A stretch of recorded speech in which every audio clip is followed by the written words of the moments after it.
Smoking causes cancer and smoking kills. హ్యాపీగా తీసుకున్నాం.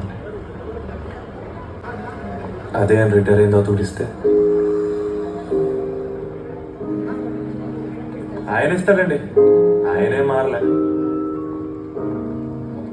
కానీ నేను కూడా మారకుండా ఇట్టే ఉన్నాను తెలిస్తేనే. అందుకే ఇంట్లో ఏదో అబద్ధం చెప్తూ తిరుగుతా ఉన్నా. మా అన్నకి మాత్రం అన్నీ తెలుసు, కానీ అప్పుడప్పుడు వాడికి కూడా అబద్ధం చెప్తేనే బెటర్ అనిపిస్తా ఉంది.